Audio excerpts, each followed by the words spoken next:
মামলায় supreme court রাজ্য সরকারকে 6 সপ্তাহের মধ্যে বকেয়া ডিএর 25% মিটিয়ে দিতে বলেছিল এবং সেই মিটিয়ে দেওয়ার শেষ তারিখেই ফের রাজ্য সরকারের তরফ থেকে সুপ্রিম কোর্টে ফের একটি এমএ ফাইল করা হয়েছে এবং সেখানে বলা হয়েছে যে রাজ্যের বর্তমানে আর্থিক কন্ডিশন খুব খারাপ।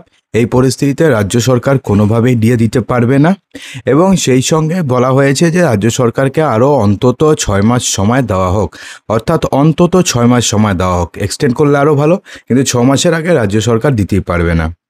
এই পরিস্থিতিতে ডিএ মামলার সঙ্গে মেইন যে যুক্ত আইনজীবী রয়েছেন ফিরদৌস শামীম, তিনি কিন্তু একটা বড়সড় একটা মন্তব্য করেছেন এবং তার মন্তব্যে রীতিমতো এবার আশার আলো দেখছে সরকারি কর্মীরা।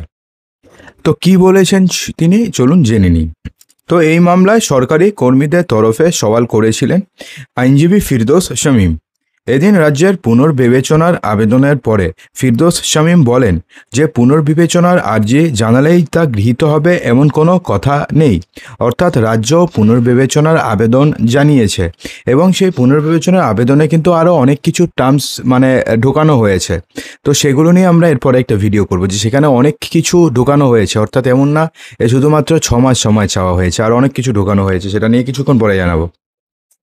তো তিনি বলেছেন যে পুনর্বিবেচনা আর্জি জানালেই যে তা গৃহীত হবে এটা কোনো কথা নয়। যেহেতু সময়কাল পেরিয়ে গিয়েছে তাই আদালত অবমাননার মামলায় নোটিশ পাঠিয়েছে অর্থ সচিব এবং মুখ্য সচিবকে, দিয়ে দিতেই হবে। কিন্তু আগেও আমরা দেখেছি যে রাজ্যের করা এমএ ফাইল চাকরি বাতিল মামলাতে গৃহীত হয়েছিল এবং সেই সময় রাজ্যকে সময়ও দিয়েছিল সুপ্রিম কোর্ট। অর্থাৎ এমএ মামলা যে গৃহীত হয় না সেটাও বলা যায় না, আবার এমএ মামলা যে গৃহীত হবে সেটাও বলা যায় না। তো সেক্ষেত্রে রিভিউ পিটিশন হলে পরে একটা প্রশ্নচিহ্ন থেকে যায় যে আদৌ সেটা গৃহীত হবে নাকি হবে না, কিন্তু এমএটা নর্মালি 50-50 চান্সেস থাকে।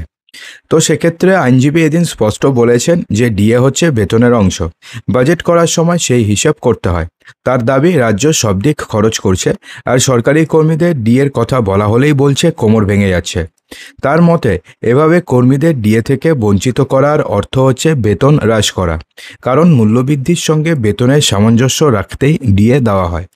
মহার্ঘ ভাতা নিয়ে রাজ্যের সরকারি কর্মীদের আন্দোলন দীর্ঘদিনের, শেষ পর্যন্ত 6 সপ্তাহের সময়সীমা বেঁধে দিয়েছিল আদালত। রাজ্যের আর কোনো যুক্তি না শুনে শীর্ষ আদালত সেই সময় স্পষ্ট বলেছিল যে বকেয়া ডিএর 25% দিতেই হবে। আশা দেখেছিলেন রাজ্যের সরকারি কর্মীরা, কিন্তু শেষ পর্যন্ত শুক্রবার রাজ্য আরও অন্তত 6 মাস সময় চেয়ে আবেদন জানিয়েছে। তো বন্ধুরা, এই নিয়ে আপনাদের কি বক্তব্য রয়েছে অবশ্যই কমেন্ট বক্সে জানাতে একদমই ভুলবেন না।